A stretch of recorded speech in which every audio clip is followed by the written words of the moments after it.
लोग में आपका स्वागत है। आज हम लोग बिहार पुलिस के जो जीके जीएस का जो सेक्शन है उसके मॉक 2 को लेकर आए हैं। अगर आप चैनल पर नए हैं और अभी तक सब्सक्राइब नहीं किए हैं तो चैनल को सब्सक्राइब कीजिए। और मेरे पिछले भी वीडियो कुछ आए हैं बीपीएससी के भी और ये बिहार मॉक 1 भी, तो उसको भी आप लोग देखिए और लाइक कीजिए। तो चलिए क्वेश्चन की शुरुआत करते हैं। आज का जो पहला क्वेश्चन है कि ग्रीष्म काल में उत्तरी मैदानों में बहने वाली पवन को क्या कहते हैं। तो ये जो ग्रीष्म काल में उत्तरी मैदानों में जब पवन बहती है उसको हम लोग लू कहते हैं। काल बैसाखी कहां पर कहेंगे, तो काल बैसाखी पश्चिम बंगाल में।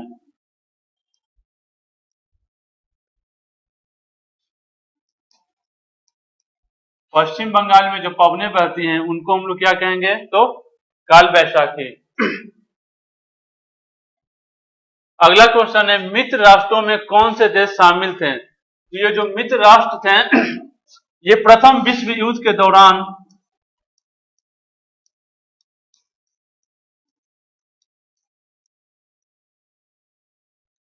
प्रथम विश्व युद्ध में दो गुट थे। पहला जो था वो था मित्र राष्ट्र,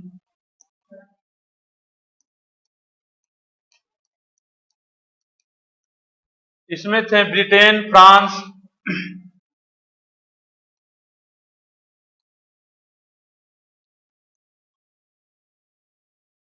अमेरिका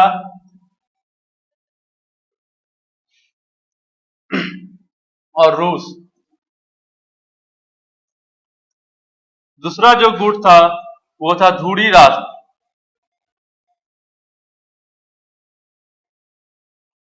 इसमें कौन से देश थे, तो जर्मनी, इटली और ऑस्ट्रिया।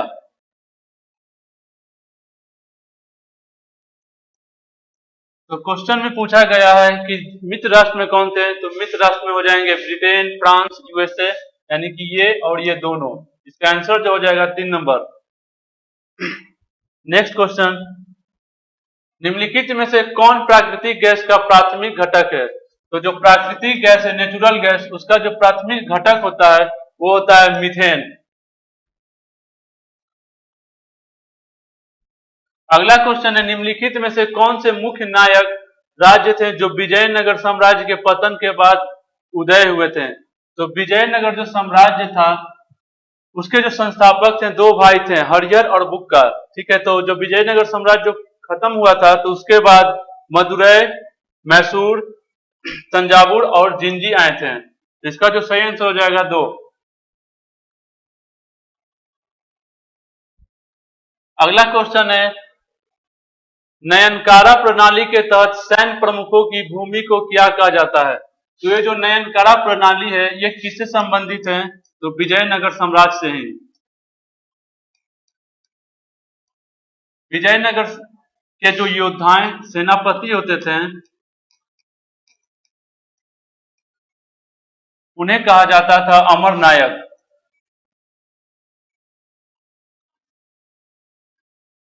और उनकी जो भूमि होती थी उन्हें कहा जाता था अमरम। तो इसका जो सही आंसर हो जाएगा वो हो जाएगा 2, अमरम।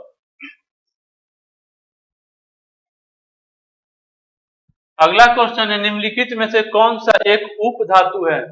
तो उप धातु जो है टोटल 7 है।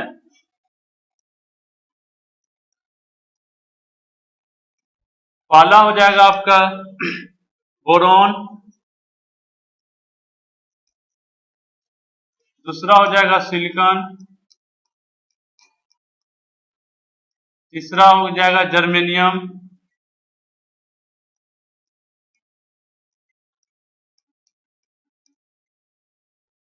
चौथा हो जाएगा आर्सेनिक, पांचवा हो जाएगा एंटीमनी,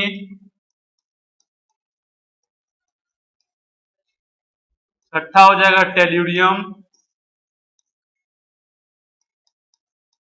और जो 7वां हो जाएगा वो हो जाएगा पोलोनियम। तो ये 7 उपधातुएं हैं, तो इनमें से जो भी आपका ऑप्शन होगा वो आपका आंसर हो जाएगा। तो क्या हो जाएगा? सिलिकॉन। अगला क्वेश्चन है, पडक्कल में जैन मंदिर किनके द्वारा बनाया गया था? तो ये जो पडक्कल है वो कहां पर है? तो वो कर्नाटक में एक स्थान है, और यहाँ जो जैन मंदिर बनाया गया था चालुक्यों के द्वारा बनाया गया था।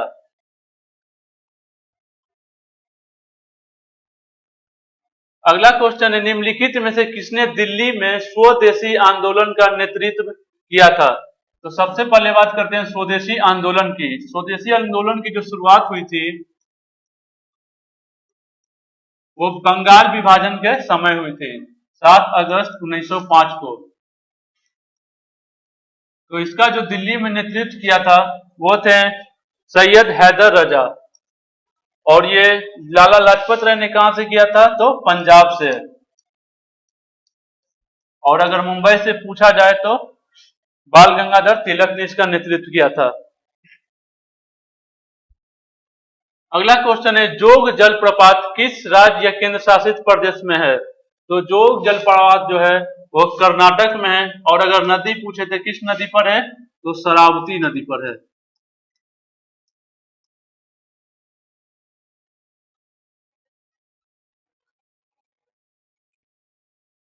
अगला क्वेश्चन है, बेट्टा कुरवा जनजाति जो हाल ही में समाचारों में रही थी, निम्नलिखित में से किस क्षेत्र की समुदाय है?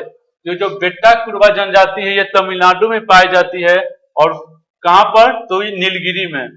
नीलगिरी जो है पश्चिमी घाट और पूर्वी घाट की जहां मिलन होती है वहीं पर नीलगिरी पर्वत है, और नीलगिरी की सबसे ऊंची जो चोटी है, नीलगिरी की सबसे ऊंची चोटी कौन सी है? तो डोडा बेटा।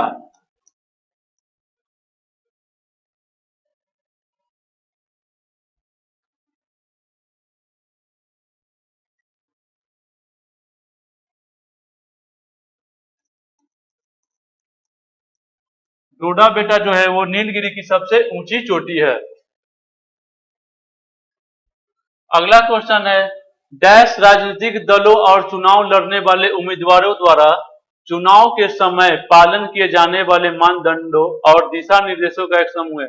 मतलब चुनाव के समय जो उम्मीदवार होते हैं उनके समय उनके द्वारा जो पालन किया जाता है नियम, उसको क्या कहा जाता है? तो आचार संहिता। और ये जो आचार संहिता होता है चुनाव के जो दिन होते हैं उसके 48 घंटे पहले ही लागू किए जाते हैं।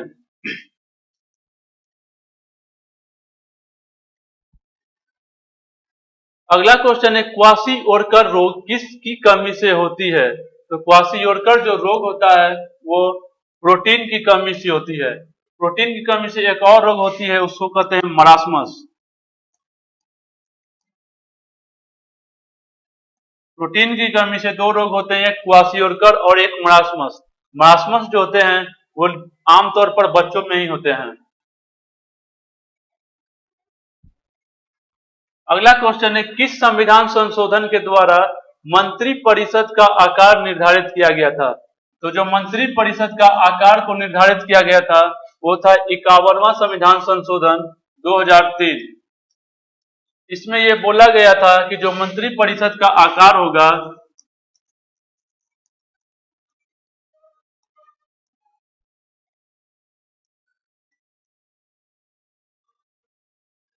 मंत्री परिषद का जो आकार होगा प्रधानमंत्री सहित या जो राज्य में मुख्यमंत्री है उनके सहित 15% से अधिक नहीं होना चाहिए।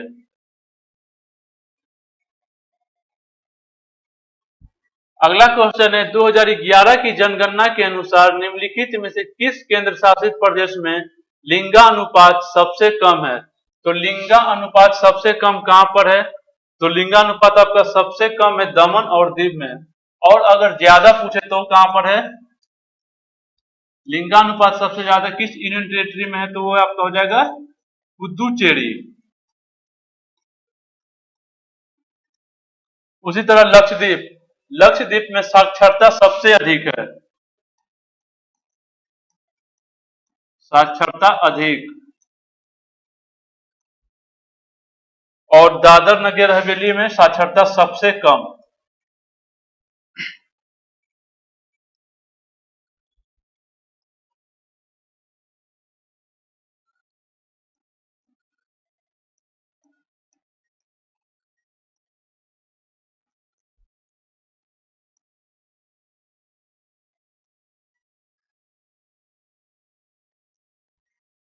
अगला क्वेश्चन है कोशिका के किस कोशिकांग में डीएनए मौजूद होता है, मतलब कोशिका के किस अंग में डीएनए मौजूद होता है।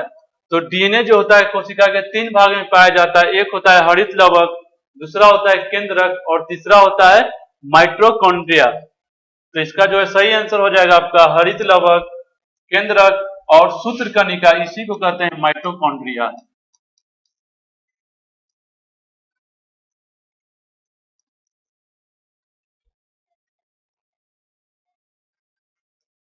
अगला क्वेश्चन है निम्नलिखित में से किस स्थान पर अलकनंदा और भागीरथी नदी मिलकर गंगा बनाती है।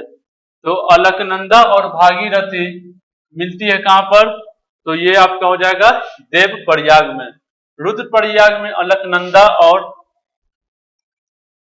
रुद्रप्रयाग में अलकनंदा प्लस मंदाकिनी ये दोनों मिलकर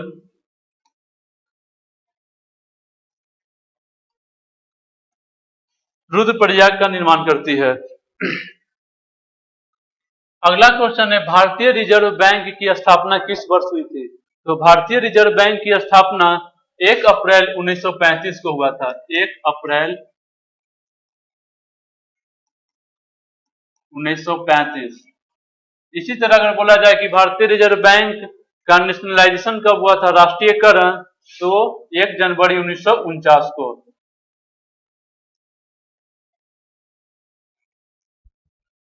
अगला क्वेश्चन है निम्नलिखित में से कौन सा अम्ल बिच्छू बूटी के पेड़ में पाया जाता है। तो बिच्छू के डंक, बिच्छू या चींटी के डंक में कौन सा अम्ल पाया जाता है, तो हो जाएगा आपका मेथोनोइक अम्ल।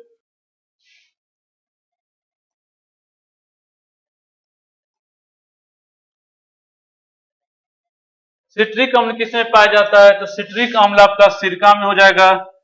सिट्रिक अम्ल आपका नींबू, संतरा, ये सब खट्टे चीज में, नींबू, संतरा। और एथेनोइक अम्ल ही कहते हैं एसेटिक एसिड, और ये पाया जाएगा आपका सिरका में। ऑक्जेलिक अम्ल ये पाया जाता है आपके टमाटर में, और जंग लगे कपड़े को दाग से बचाने के लिए इसी का यूज किया जाता है। अगला क्वेश्चन है चूना पानी का रासायनिक सूत्र क्या है। चूना पानी, तो चूना पानी का हो जाएगा, इसी को कहते हैं कैल्शियम हाइड्रोक्साइड।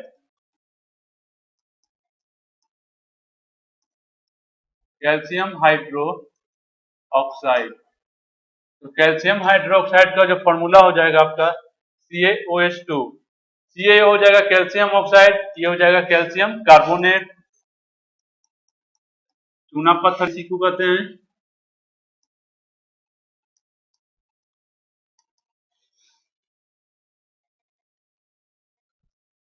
अगला क्वेश्चन है निम्नलिखित में से किस पंचवर्षीय योजना अवधि में पंचायती राज संस्थाओं को सक्रिय किया गया था। तो पंचायती राज को जो सक्रिय किया गया था किसके संस्तुति पर, तो बलवंत राय मेहता, बलवंत राय मेहता समिति के सिफारिश पर।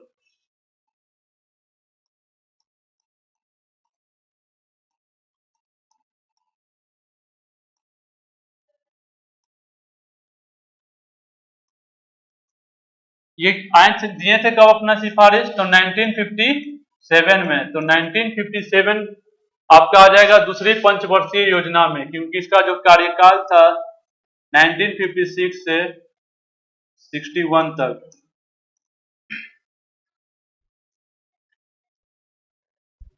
अगला क्वेश्चन है विजयनगर में शासन करने वाले सैन्य कमांडरों को क्या कहा जाता है।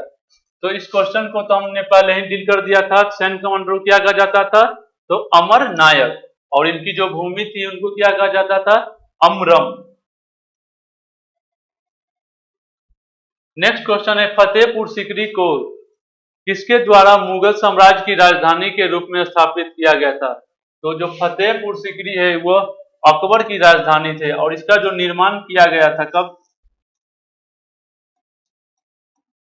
1971 में गुजरात विजय के उपलक्ष्य में। गुजरात विजय।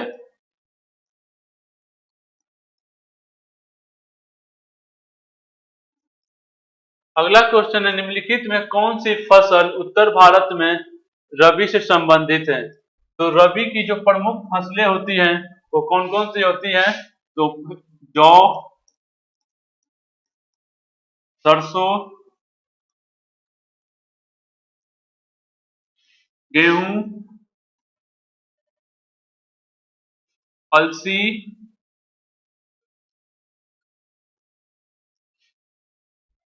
मटर और चना। ये जो रबी की जो फसलें होती हैं अक्टूबर और नवंबर में इनकी बुआई होती है और मार्च अप्रैल में इनको काट लिया जाता है। तो जो भी इनमें से आपका ऑप्शन होगा वो आंसर हो जाएगा। तो कौन सा? जौ। रबी की फसल जौ है। अगला क्वेश्चन है, इनमें से किस नदी का उद्गम भारत में नहीं होता है? तो किस नदी का उद्गम भारत में नहीं होता है? गंगा का तो गंगोत्री से उत्तराखंड, यमुना का भी यमुनोत्री से, ब्रह्मपुत्र नदी जो है इसका जो उद्गम होता है मानसरोवर झील तिब्बत से।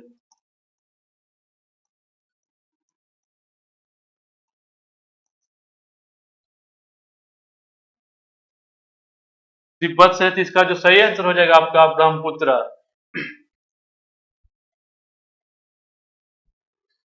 अगला क्वेश्चन है, भारतीय संविधान की प्रस्तावना को किसने भारतीय संविधान की जन्म कुंडली के रूप में वर्णित किया है?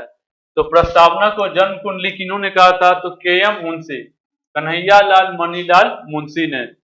पालकी वाला ने से क्या कहा था? तो पहचान पत्र, संविधान का पहचान पत्र।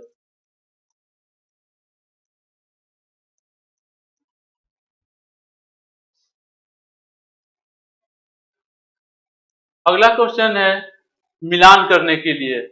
तो ये जो थे 16 महाजनपदों में कुछ महाजनपद है और उनकी राजधानियां दी हुई है, तो इनको मिलाना है। तो जो मगध की राजधानी थी वो थी राजगिरी या गिरिब्रज। कौशल की राजधानी थी श्रावस्ती, अवंती, माहिष्मती और लिच्छवी का वैशाली। इसका जो सही आंसर हो जाएगा बी और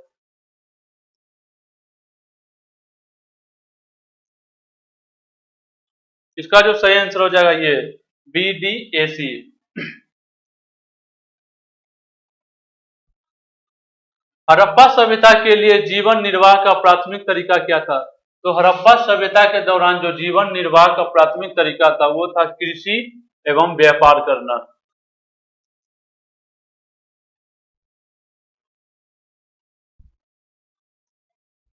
अगला क्वेश्चन है, 1928 की नेहरू रिपोर्ट के संबंध में निम्नलिखित में से कौन सा कथन सही है? तो चलिए देखते हैं नेहरू रिपोर्ट के बारे में। इसे जवाहरलाल नेहरू ने तैयार किया था, ये गलत है। जवाहरलाल नेहरू ने नहीं, मोतीलाल नेहरू ने।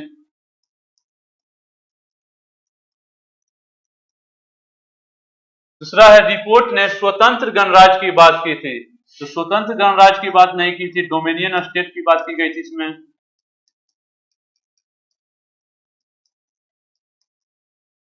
तीसरा है, रिपोर्ट ने सार्वभौमिक वयस्क मताधिकार का सिफारिश किया था। तो ये बिल्कुल सही हो जाएगा आपका, वयस्क मताधिकार का सिफारिश में किया गया था। और चौथा है आपका, जब नेहरू रिपोर्ट ने प्रकाशित हुई थी तब लॉर्ड बर्केनहेड ब्रिटिश भारत के वाइसराय थे। तो ये वाइसराय नहीं थे, वाइसराय कौन हो जाएंगे आपके? Lord Irwin. इस तरह हमारा जो ऑप्शन 3 है वो सही हो जाएगा। अगला क्वेश्चन है, गुप्त काल में किस धर्म का सबसे अधिक विकास हुआ था? तो गुप्त काल के दौरान सबसे ज्यादा विकास बौद्ध धर्म का ही हुआ था। अगला क्वेश्चन है, निम्नलिखित में से कौन सा क्रम अलाउद्दीन खिलजी के विजयों का सही वर्णन करता है? तो अलाउद्दीन खिलजी जो है खिलजी वंश का एक महत्वपूर्ण शासक था। तो इसके जो विजय का वर्णन है कि कहां पर पहले विजय किया था उसको देखते हैं। तो इसने सबसे पहले गुजरात को जीता, फिर रणथंभौर को, उसके बाद चित्तौड़ को, उसके बाद वारंगल को। अगला क्वेश्चन है, भारतीय जनसंख्या की पहली समकालिक जनगणना कब आयोजित की गई थी? समकालिक जनगणना का मतलब होता है लगातार 10 वर्षीय। तो सबसे पहली बार अगर बोले तो हो जाएगी 1872।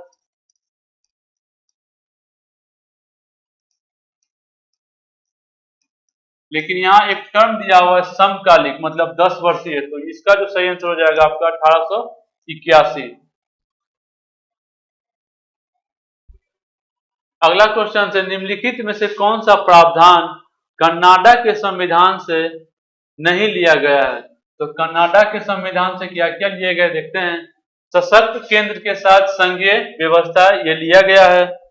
केंद्र के द्वारा राज्य के राज्यपालों की नियुक्ति, ये भी लिया गया है। उच्चतम न्यायालय का परामर्श निर्णय, जिसका आर्टिकल 143 में वर्णन है। राज्यसभा के लिए सदस्यों का नामांकन, ये नहीं लिया गया है। ये कहां से लिया गया है?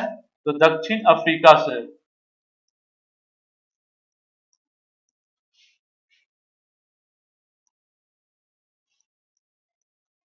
ये दक्षिण अफ्रीका से लिया गया है राज्यसभा के लिए सदस्यों का नामांकन।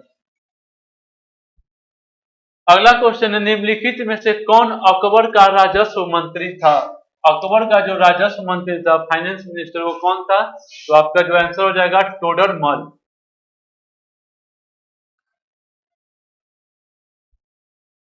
अगला क्वेश्चन है, हुएन सांग हर्षवर्धन के शासनकाल के दौरान भारत आया था।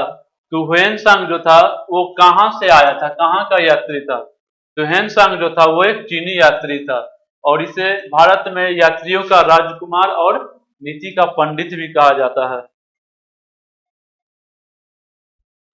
अगला क्वेश्चन है, बौद्ध साहित्य में अशोक की दो पुत्रियों का उल्लेख मिलता है। उनमें से एक जो थी संघमित्रा, जिनको अकबर अशोक ने श्रीलंका भेजा था, और दूसरी पुत्री का नाम बताना है। तो दूसरी जो पुत्री थी वो थी आपकी चारुमती।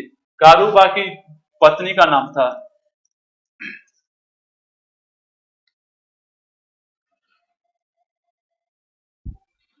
नेक्स्ट, किस ब्रिटिश अधिनियम के माध्यम से वायसराय को अध्यादेश जारी करने का अधिकार दिया गया था? तो वायसराय को जो अध्यादेश जारी करने का अधिकार दिया गया था वो था 1861 का अधिनियम। इसके तहत वायसराय जो थे वो अध्यादेश जारी कर सकते थे। अगला क्वेश्चन है, भारत में संसदीय प्रणाली निम्न से किस अधिनियम के अंतर्गत शुरू हुई थी? तो जो संसदीय प्रणाली की जो शुरुआत हुई थी वो था आपका 1853 का चार्टर अधिनियम एक्ट।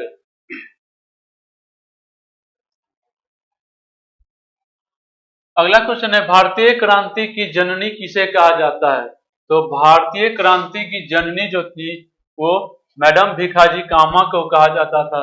इन्होंने 1907 में जर्मनी के स्टुटगार्ट में भारतीय तिरंगा को फहराया था।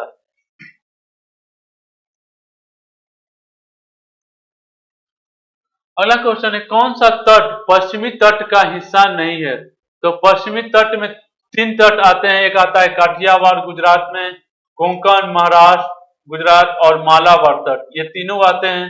इसका जो सही आंसर हो जाएगा आपका कोरोमंडल तट। ये कहां पर आता है? ये पूर्वी तट में आएगा। ये पूर्वी तट का भाग है, कोरोमंडल तट। अगला क्वेश्चन है, किसका कथन है कि यदि कोई शासकीय निर्देशक तत्वों की अवहेलना करता है तो निश्चित रूप से इसके लिए उसे जनता के प्रति उत्तरदायी होना पड़ेगा? इसका जो सही आंसर हो जाएगा आपका डॉक्टर भीमराव अंबेडकर ने ये बात बोली थी। तो कैसा लगा आपको आज का ये सेक्शन? अगर अच्छा लगे तो लाइक कीजिए, और चैनल को अभी तक आपने सब्सक्राइब नहीं किया है तो सब्सक्राइब कीजिए। धन्यवाद।